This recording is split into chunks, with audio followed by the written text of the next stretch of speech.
22 मार्च 2022 ये वो दिन है जब मैंने अपनी दुनिया खो दिया था।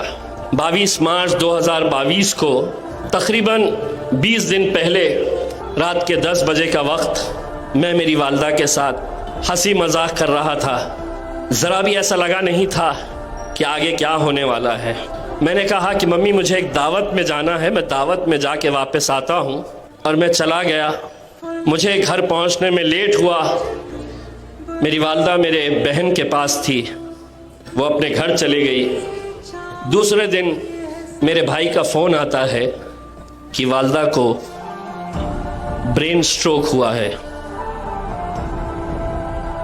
वो 20 दिन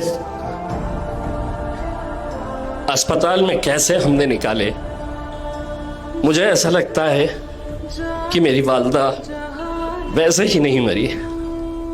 कहीं ना कहीं वो हर रोज़ मेरी कमी महसूस करती थी। वो चाहती थी कि मैं ज़्यादा से ज़्यादा वक्त उसके साथ बैठूं, लेकिन मैं बैठ नहीं पाता था।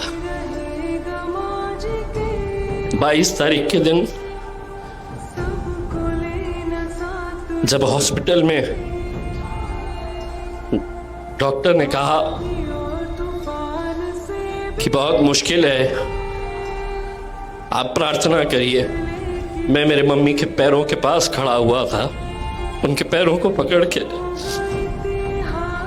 मैं सिर्फ यही दुआ कर रहा था कि अल्लाह, मैं सब कुछ छोड़ दूंगा, मैं सियासत भी छोड़ दूंगा, मुझे नहीं चाहिए ये एमपी, कोई एमएलए मुझे बनना नहीं है। मैं उसके पैर पकड़कर बस यही दुआ कर रहा था, या अल्लाह मेरी मम्मी की आंखें खुलवा दे। मैं पूरा वक्त मेरी माँ को देना चाहता था। मैं वो स्क्रीन पर देख रहा था कि उसके हार्ट बीट्स किस तरीके से खत्म होते जा रहे थे। शायद वो अपने बच्चे की आवाज़ खामोशी में भी सुन रही थी कि ये सब छोड़ना चाहता है, अपनी आवाम की मोहब्बत। ना उसको एमपी चाहिए ना एमएलए चाहिए, वो मेरे साथ रहना चाहता है। हर इंसान अपने माँ से मोहब्बत करता है, लेकिन मेरी दुनिया मेरी माँ थी। इन 10 सालों के अंदर मैं अगर लोगों के करीब गया तो मैं अपनी माँ को वक्त नहीं देता था जितना वो चाहती थी। रात में 1 बजता हो 2 बजता हो, वो बेड के सामने एक स्क्रीन लगा हुआ था सीसीटीवी का। वो इंतज़ार करती थी कि कब गाड़ी आएगी, कब उसका गुड्डू आएगा। दोस्तों, और अगर उस दिन मेरी माँ आँख खोल देती तो शायद मैं सियासत में नहीं रहता।